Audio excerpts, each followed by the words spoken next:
Okay. Hello. So, I wanted to make a little video around uh, demons. What are demons? Why do they exist? What do we do about them? And what do the cards have to say about them? Um, yeah, it's something that's just been called to me recently. And the demon energy is the reason why I bring it up is because it's the more we resist the dark, the more that we resist the quote unquote evil, the more it will persist. And I've had many encounters with dark beings, and they haven't been nice. They haven't been nice. Not at all. And particularly when you're feeling in servitude to them or you feel captured by them, when they're intimidating you, taunting you, laughing at you, torturing you, in many different ways. They make bad things happen to you, to ones that you love around you, and all everything like that, right? And the way and they will continue to do so. They can continue to do so until one can move into that realm of non-resistance. Because this is some information I gleaned from a guy called Matthias Di Stefano, and it really resonates with what I've learned on my own personal journey and studying a crystal healing technique called crystal dreaming. And demons and those kind of dark beings of the night, Matthias describes them in a very beautiful way. He says they're like dogs. They're like dogs that are guarding the house, and they're not the most enlightened beings, that's for sure. But they are, they are a part of the cosmos. You know, like we have pets and animals, and not all animals have self-awareness. Some animals are just animals um, that are caught in that primordial kind of connection. And you'll find some animals that have snippets of consciousness, and then they don't want to have consciousness anymore, and they go back into the animal state, right? So it's this, so, lower astral beings, demonic beings, are kind of like that. They are energies that have been wrapped up in a fear paradigm. They've been wrapped up in such a myopic goal that the fear, the terror, the power, the control has become the only thing that they know or that they can remember. And there are two ways that can happen. One, it was a normal being of light that at some point got traumatized, abused, tortured, and then flung into a kind of a wheel of reincarnation where the opportunity for the lessons were never presented to itself. And so it just compiles, and more trauma, more power, more mind, and to the point where it gets so demented, it gets so that it can't, it doesn't remember who or what it is. It just knows that this is what it's got to do, and that's why you have these. That's why they taunt. That's why they taunt us, because it's funny, it's fun, and what makes a bigger demon is how much more pain and pain they can endure and control they can exert. That's the bigger demon, right? And the demons get bigger and bigger and bigger and bigger and bigger. And then you have the father of all demons, which is apparently like Lucifer, right? It's the head illusionist, the master of the free realm. And so there are some virtuous qualities in all of this, and those qualities involve like endurance, strength, and endurance. Yeah, basically just endurance and strength. and those can be very powerful things. And by strength I mean like force. I don't mean like actual spiritual strength, which is to have the strength to be vulnerable, right? And these beings, of the dark, they become impetuses to teach us how to first alleviate the dark, how to apply forgiveness, how to apply compassion, how to bring redemption, and what else? And how to stay in our own sovereignty and our own strength.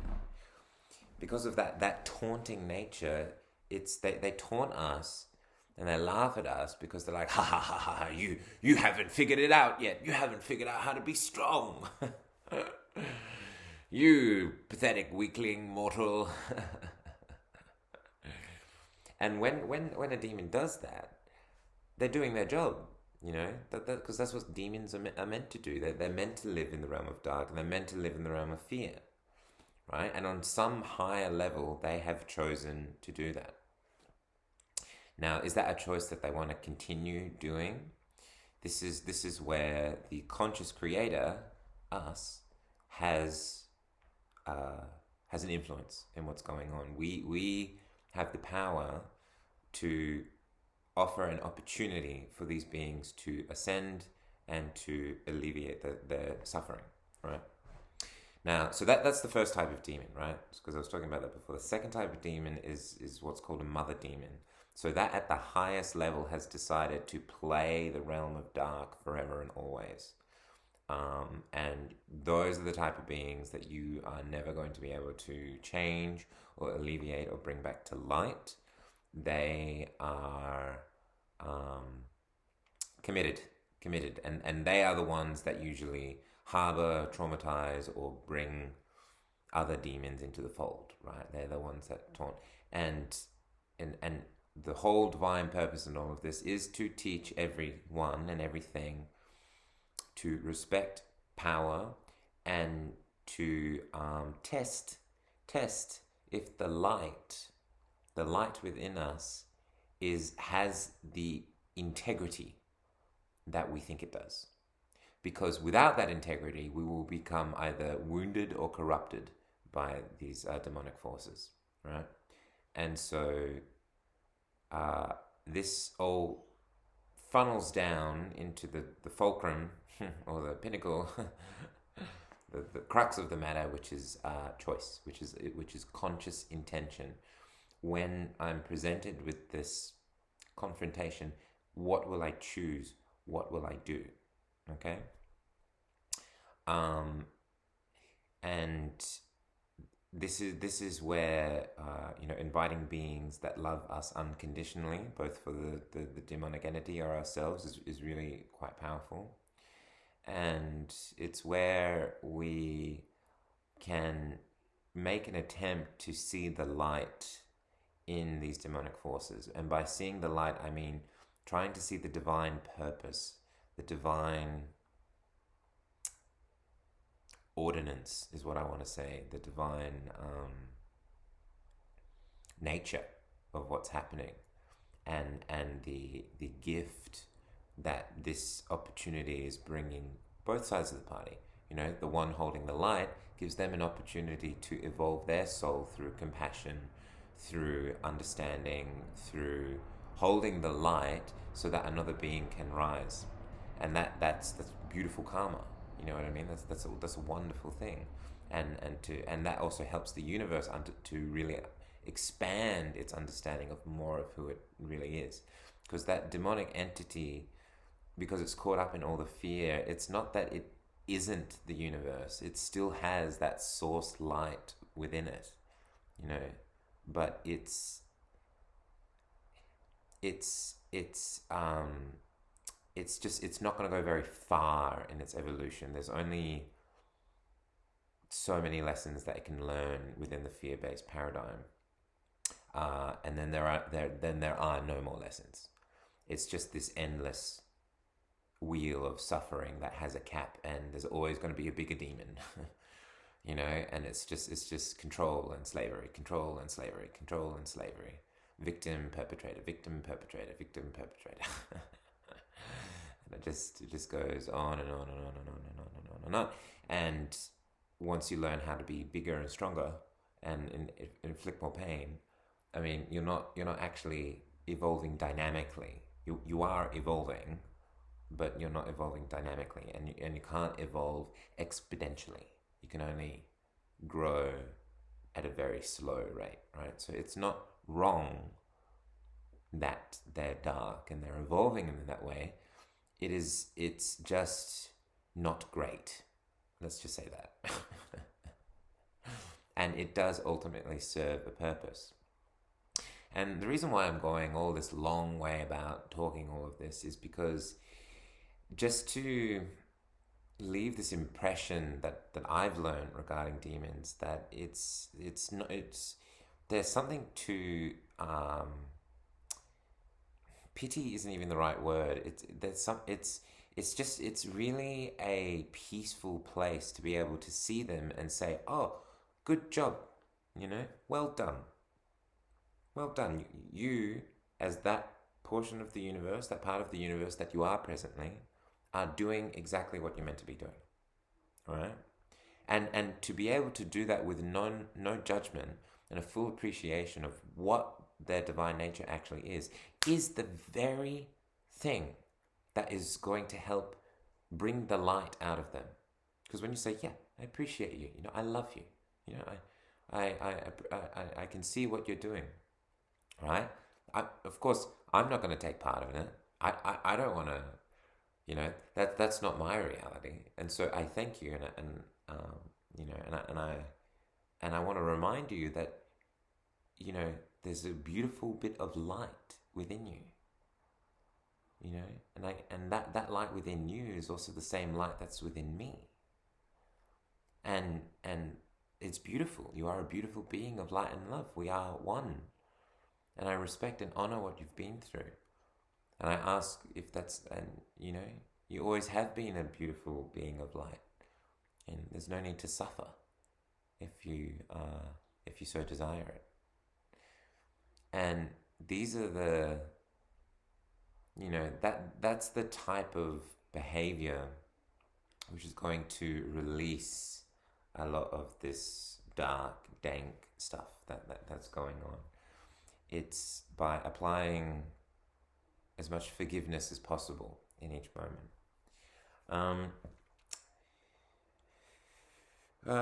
What else? I was going to ask the cards what else we need to know, actually. Yes.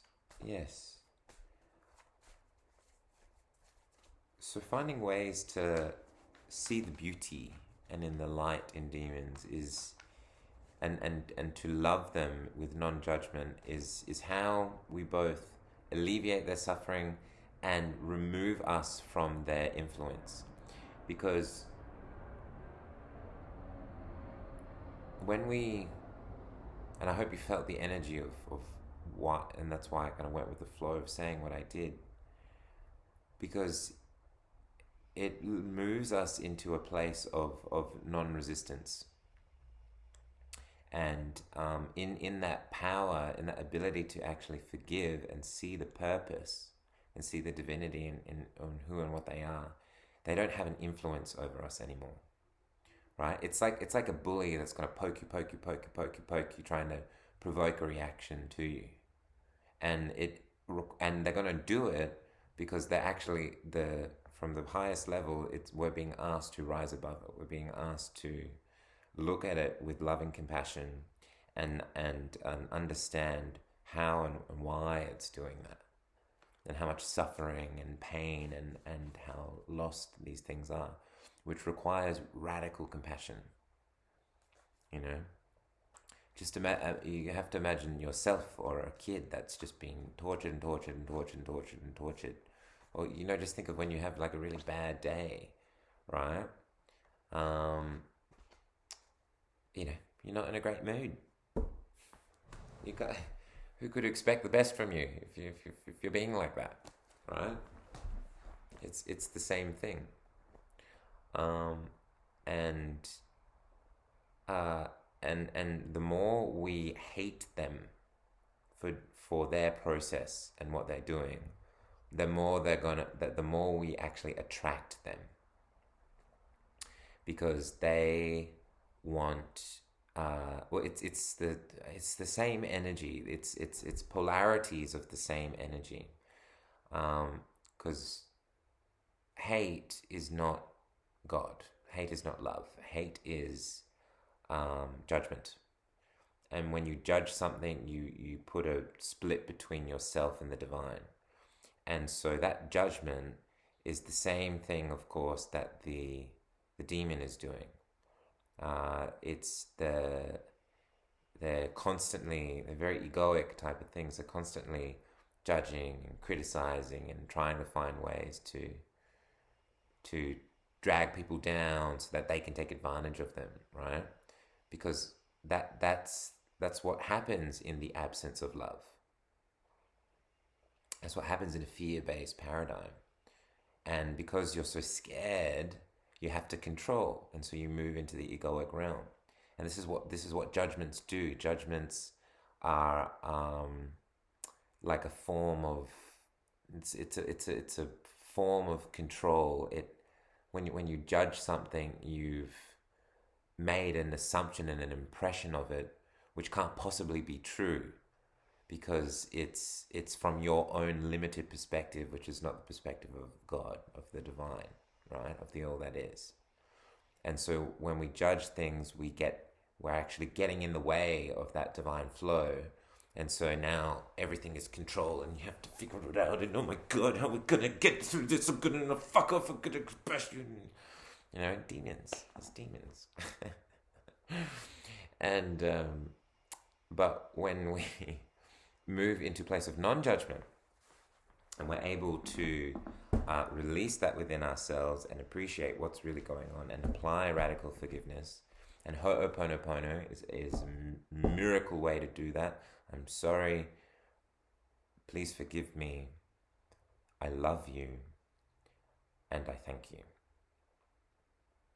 It's a really fantastic way to alleviate that judgment and alleviate that because that's judgment. So this is divine flow. That's judgment.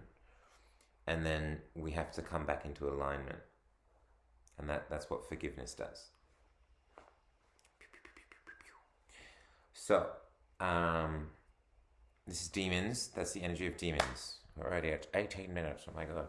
So one card that came out was the Five of Swords, which is about knowing what you have to do. That you can't. It's kind of the protocol of the light. Here you got the light is telling you this is what you have to do, and the ego, the young Nancy and boy, is like, well, but I don't want to. I don't want to forgive. I don't want to take responsibility for that. A part of why we don't want to forgive, we don't want to take responsibility, is because if we do, then there's a part of us that actually has to confront the reality of why we did that in the first place. And that means we would have to see ourselves in a not so favorable light. And that's why we need humility. That's why we need to go blip, pop, choo, pa, ba, do, do. Just remember, it's all a joke. We're all stupid, bumbling monkeys. All of us, monkeys. That's what we are. Stupid monkeys. We're idiots. We don't know what we're doing, okay? That's humanity. That's life. That's ego. That's as it is. Join me in being stupid with me. This is life. This is evolving. We cannot do it any other way, okay? We have to blumble and fuck it up. We have to. Okay. It's I know I get so judgmental of myself. Too, because I this is how I learned this lesson, is because I can relate to that a lot. And it's a fun journey. It's a fun journey. Okay. Well, the next one we had is the Queen of Wands.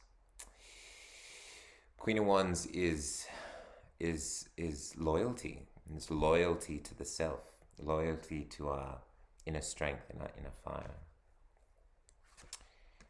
And the King of Pentacles. Loyalty and strength to ourselves and security. Is loyalty and strength to ourselves is where we find our inner security.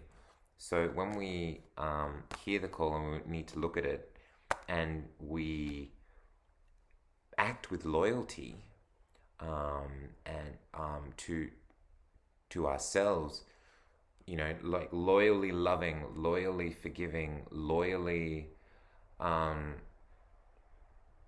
seeking, loyally taking responsibility for our judgments, taking responsibility for our own self-love, taking responsibility for that we create everything and that we must love everything that we create. And if we don't like what we create, we must be responsible for stopping that, loving and forgiving ourselves and the world for forcing us to make it that way, and thanking it for the opportunity to know that that's what we did. And that's where we get our security. That is where we find security in the moment. And when we have that security, it is easy to let things die, to let that old paradigm die. And then comes the new dawn after that. Death is an inevitable and unavoidable part of life. It's very important to remember. And then we start growing into better, and we start branching out into new things. We acquire a new realization, a new aspect of ourselves, and we move forward. And this is the gift of what the dark and demons teach us: is they are opportunities to evolve, and they're not something to run away from or shame from. They're something to rise up to encounter, to meet. And when we're going through all of these experiences, you know, we are never confronted with an experience that we're not ready for, right? The universe doesn't do that, because the universe is us, and it wants us to know itself. So if it were to fling itself into a situation that it couldn't handle, then that would be absolutely self-defeating to its own nature. And so I don't believe the universe works like that.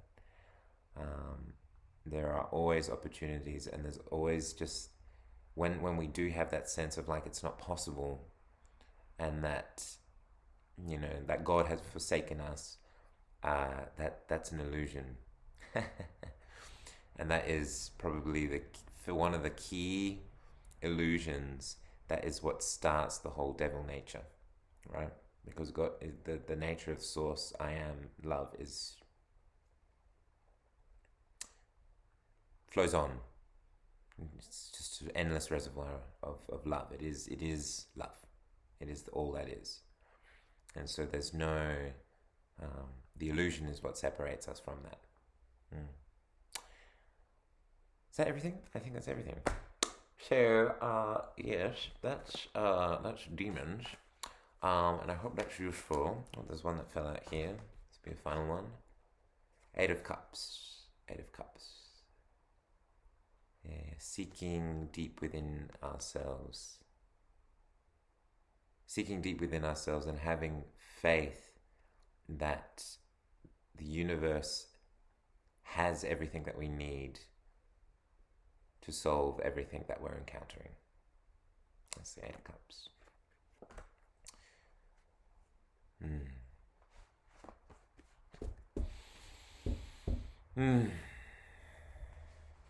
So, much love, my darlings. I hope whoever watches this gets something from it. Thank you for watching. Namaste.